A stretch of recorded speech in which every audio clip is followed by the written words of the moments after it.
सरकार को ये दिखाएंगे कि पेट्रोल की बोतल अपने सिर के ऊपर डाल के और आग लगाएंगे अपने शरीर पे मजदूरों के लिए। भौतिक सत्यापन के नाम पर ये मजदूर को ऑफिसों के 20 चक्कर निकलाने के बाद भी आज श्रम विभाग की बीकानेर की ये हालत है कि श्रम विभाग में 7 लेबर इंस्पेक्टर है। 7 लेबर इंस्पेक्टर हैं। 7 लेबर इंस्पेक्टर होने के बावजूद यहाँ 1 लेबर इंस्पेक्टर का पद भरा हुआ है, 6 लेबर इंस्पेक्टर का पद खाली है। और जो हमारे लेबर इंस्पेक्टर हैं भरत सुधार, वो इस काम को नहीं करना चाहते। ये पिछले 5 सालों से ऐसे मान लो ताला लगा हुआ है डिपार्टमेंट में। सरकार की मंशा मजदूरों को पैसा देने की है नहीं। डिपार्टमेंट के जो अधिकारी है वो मजदूरों को चक्कर निकालने में मजबूर कर रहे हैं, न तो उनको पैसा दे रहे हैं और न उनके आवेदनों की स्वीकृति कर रहे हैं। अगर इस विषय में सरकार ने ध्यान नहीं दिया तो सरकार को लंबा खामियाजा भुगतना पड़ेगा। आगामी जो वर्ष है वो चुनावी वर्ष है, उसमें सरकार को इतना लॉस होगा कि सरकार छोड़ने में मजबूर हो जाएगी। 84% निर्माण श्रमिक राजस्थान में है, जिसमें सरकार बिल्कुल ही ध्यान नहीं दे रही है। अभी मजदूर हाल फिलहाल में इतना परेशान हो रखा है कि ऑनलाइन काम होते हुए भी उसको एक ऑफलाइन के हिसाब से दर दर भटकना पड़ रहा है।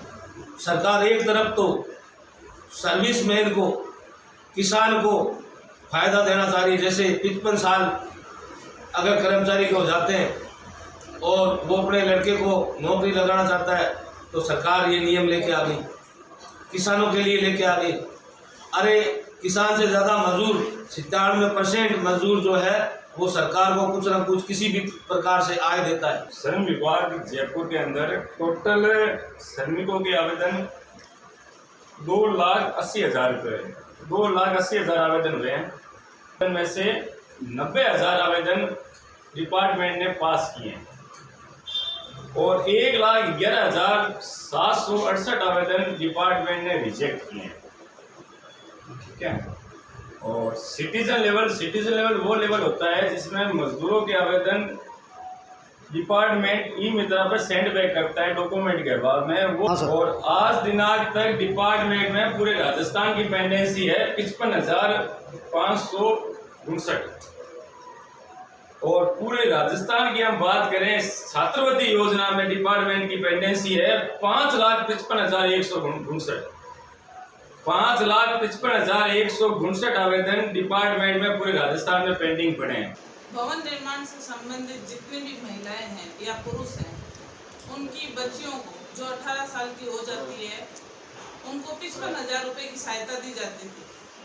आज पिछले 4 साल से सरकार की ये मंशा है कि उन बच्चियों को जो 55,000 रुपये की सहायता दी जाती थी उनको बंद कर दिया जाए।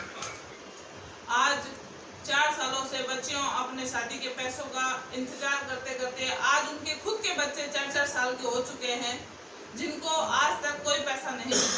ये सारे के सारे आवेदन निर्माण मजदूरों के बच्चों की कौशल विकास और शिक्षा के लिए पेंडिंग पड़े हैं। डिपार्टमेंट ने 2010 में जब ये एक्ट की शुरुआत की थी तब शिक्षा सहायता योजना, जिसको हम शॉर्ट में छात्रवृत्ति योजना कह सकते हैं, इसमें डिपार्टमेंट के जो रजिस्टर्ड मजदूर है उनके 2 बच्चों को शिक्षा सहायता योजना में आवेदन करना होता है। 2 बच्चों तक शिक्षा सहायता राशि डिपार्टमेंट द्वारा उपलब्ध करवाई जाती है। पिछले 2 साल से मजदूर गाँव से आता है, ठीक है, वहाँ उसको मतलब ना तो कोई अधिकारी मिलता है ना कोई बात। हम सब ने मिलके एक निर्णय लिया है कि वे 27 तारीख को राजस्थान पूरे में जितनी भी ट्रेड यूनियन है, पूरे राजस्थान में पंजीकृत ट्रेड यूनियनों को इकट्ठा करेंगे। हम 27 तारीख को सारे जने हम इकट्ठा होकर सामूहिक एक छत पे निर्णय लेंगे कि भाई इतनी लाखों की तादाद में जो पेंडेंसी पड़ी है उन पेंडेंसी का क्या किया जाए। जब मजदूर इकट्ठा हो गया तो सरकार की भी समस्या बाहर हो जाएगी। तो मजदूर नहीं रहेगा तो काम कैसे होगा? सारे काम ठप हो जाएंगे और राज्य स्तर का आंदोलन किया जाएगा, सड़कें भरती जाएगी, विधानसभा का घेराव किया जाएगा। समय रहते हुए सरकार अगर चेत जाए तो अच्छा रहेगा, सरकार के लिए भी प्रशासन के लिए भी।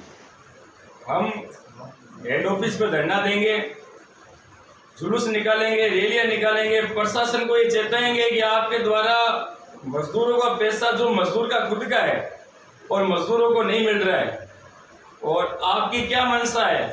सरकार बड़े बड़े दावे कर रही है, विज्ञापन कर रही है कि हमने इतने करोड़ रुपए निर्माण श्रमिकों को सहायता दे दी, इतने करोड़ रुपए हमने ये कर दिया। एक्चुअल में डिपार्टमेंट में 1600 करोड़ रुपए का बजट बढ़ा है और सरकार न तो मजदूरों को 1600 करोड़ में से एक पैसा दे रही है न देने दे रही है।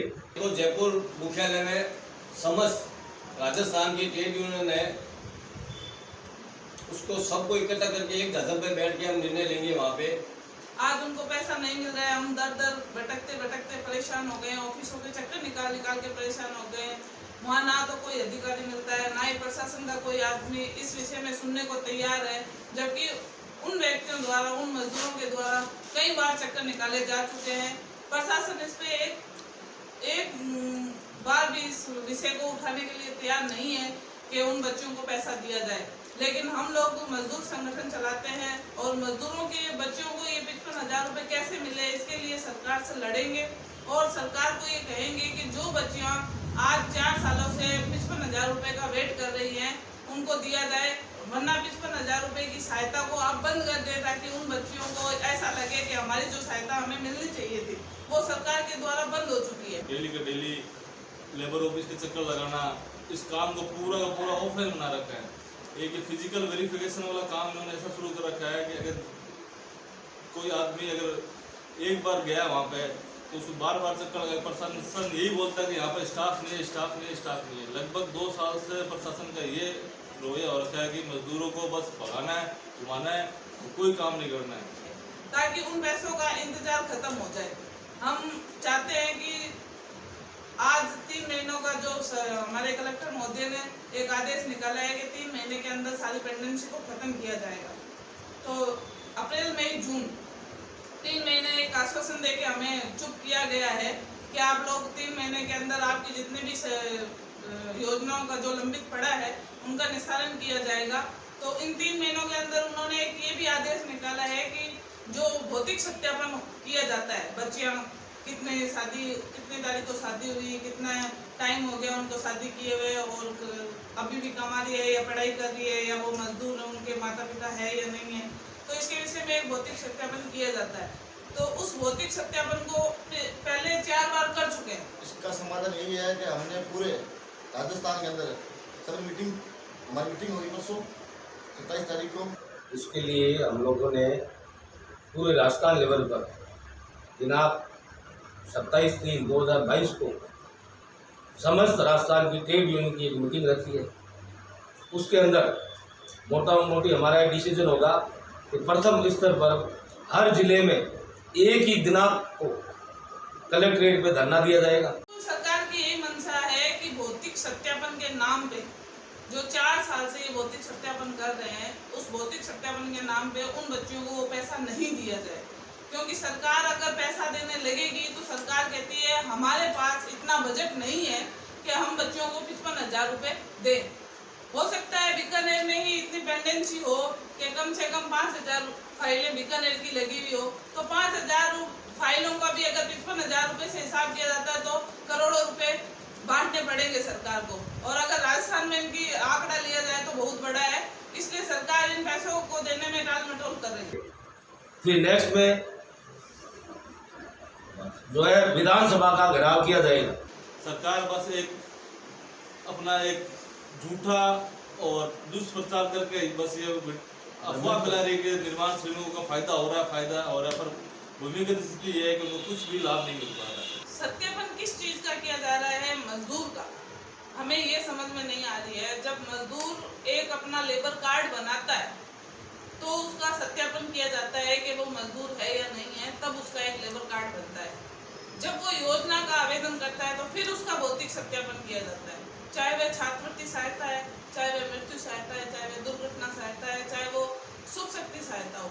किसी भी सहायता का आवेदन करने के बाद उसका भौतिक सत्यापन किया जाना सरासर गलत है, क्योंकि सरकार ये नहीं चाहती है कि गलत हाथों में पैसा जाए। लेकिन गलत हाथों का मतलब ये होता है कि मजदूर ना होने पर उसको पैसा दिया जाए। जब मजदूर का आपने लेबर कार्ड बना ही दिया है तो उसके बाद कौन सा भौतिक सत्यापन? मजदूर आदमी सुबह 9 बजे घर से निकलता है ऑफिस में आता है 11 बजे।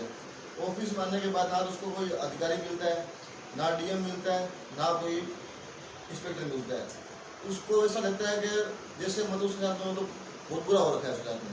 सबनम बानो, राजस्थान भवन एवं अन्य सह निर्माण असंगठित मजदूर यूनियन प्रदेशाध्यक्ष। नमामि शंकर व्यास, पद महामंत्री बीकानेर असंगठित श्रमिक भवन निर्माण सेवा संघ। नवीन आचार्य, असंगठित मजदूर यूनियन राजस्थान प्रदेश महामंत्री। हरिकिशन जाट मजदूर महासंघ। जितेंद्र कुमार, राजस्थान मजदूर जागृति यूनियन प्रदेश अध्यक्ष। रखी गई है, जिसमें हम सभी ट्रेड यूनियंस को मिलकर जयपुर संभाग में एक निर्णय लेना है कि मजदूरों के प्रति जो शोषण हो रहा है उसको रोकने के लिए हम सभी मिलकर क्या कर सकते हैं। इसमें आप सभी अपने अपने विचार हमें यहाँ बताएं, ताकि उन विचारों को लेकर हम जयपुर में एक मीटिंग करें और उस मीटिंग पर अपना जो फैसला हो वो सही और सत्य हो। जनहित में निर्माण श्रमिकों के द्वारा जन कल्याणकारी योजनाएं जो सरकार द्वारा चलाई गई थी उसकी 2019 से धज्जियां उड़ाई जा रही है। रोज नए नए नियम लागू किए जा रहे हैं।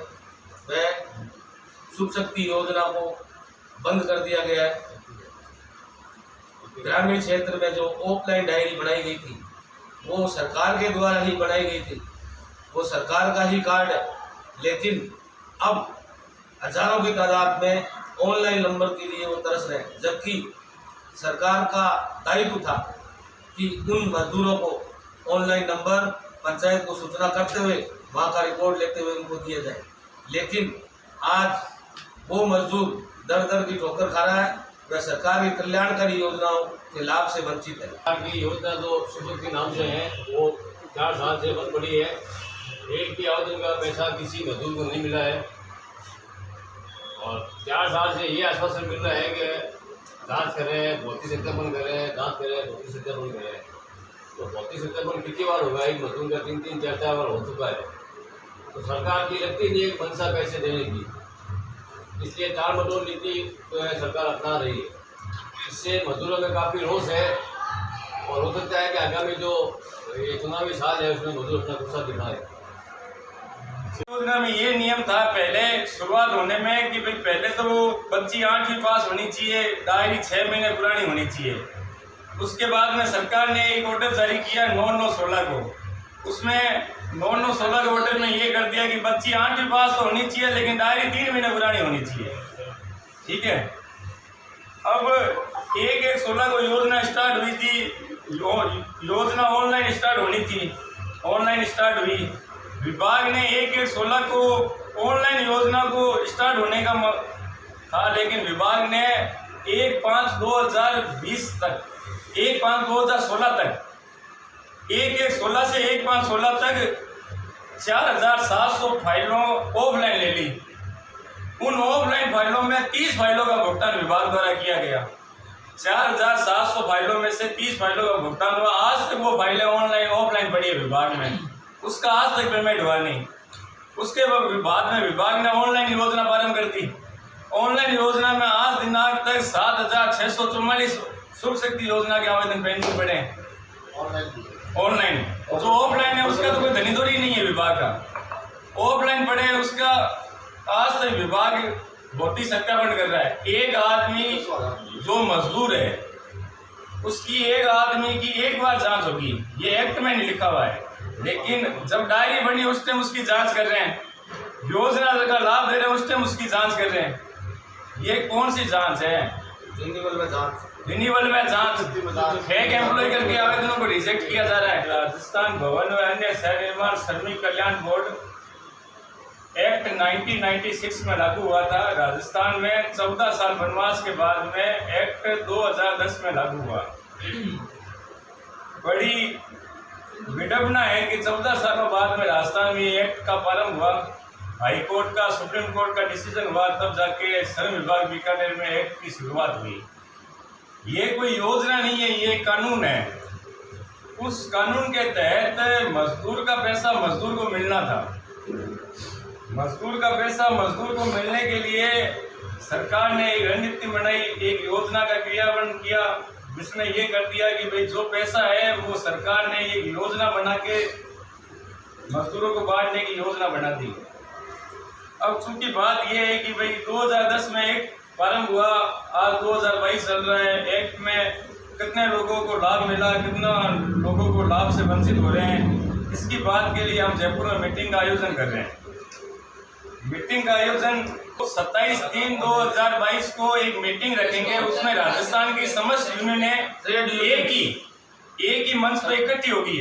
वो सारी यूनियनें निर्माण श्रमिकों के हित की बात करेगी, निर्माण श्रमिकों की काम में बाधा जो आ रही है उसकी बात के लिए हम एक ही मंच पर सारे ट्रेड यूनियनें इकट्ठी होके अपना जो आक्रोश है, जो रैली है, जो धरना है, उसकी रणनीति तय करेंगे।